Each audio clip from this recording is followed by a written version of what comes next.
R-T-E म्हणजे right to education अंतर्गत खाजगी शाळांमध्ये मोफत प्रवेश दिला जातो, ज्यासाठी 17 फेब्रुवारीपासून ऑनलाईन अर्ज करण्यास सुरुवात होणार आहे. पण आर-टी-ई प्रवेश प्रक्रियेमध्ये यावर्षी सर्वात मोठा बदल करण्यात आला आहे. तर मित्रांनो, तुम्ही पाहू शकता इथे लोकमत न्यूजपेपरची ही बातमी आहे.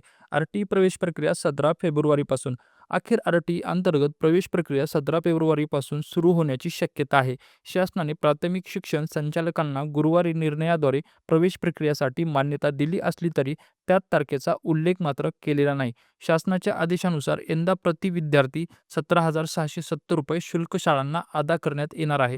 प्रवेश प्रक्रियेमध्ये यामध्ये आता सर्वात मोठा जो बदल करण्यात आलेला आहे, यापूर्वी जर पालक अर्ज भरत असताना पालकांना ऑप्शन होतं की ते 3 किलोमीटरच्या मध्ये जे आहे ते शाळा निवडू शकत होते. पण यावेळी जी मर्यादा घालून देण्यात आलेली आहे ती 1 किलोमीटरच्या आतमध्येच त्यांना जे आहेत त्या शाळा निवडायच्या आहेत. ही शाळा कशा निवडायच्या आहेत? ऑनलाईन फॉर्म भरताना तुम्हाला Google लँडमार्क दिला जातो.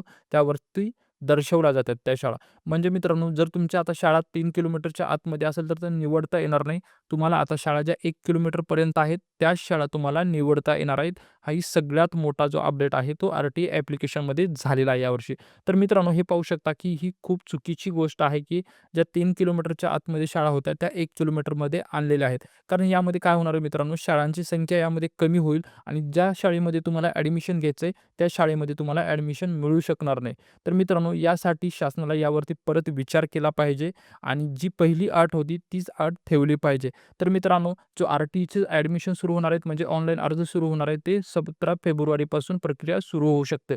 तर त्यापूर्वी पालकांनी काय करायचं, तर त्यांचे डॉक्युमेंट्स जे आहेत ते लागणारे ते आत्ताच काढून ठेवायचे आहेत. येणाऱ्या 2 ते 4 दिवसामध्ये प्रवेश प्रक्रिया सुरू होणार आहे, म्हणजे ऑनलाईन अर्ज करायला सुरू होणार आहे. मित्रांनो, ही जर माहिती तुम्हाला आवडली असेल आणि जे पालक आर-टी-ईचा अर्ज करणार आहेत त्यांच्यापर्यंत हा व्हिडिओ नक्की पोहोचवा. हा जर व्हिडिओ तुम्हाला आवडला असेल तर या व्हिडिओसाठी एक लाईक आणि अशाच नवीन अपडेटसाठी माझ्या YouTube चॅनलला सबस्क्राईब करून ठेवा. व्हिडिओ शेवटपर्यंत पाहिला त्याबद्दल धन्यवाद.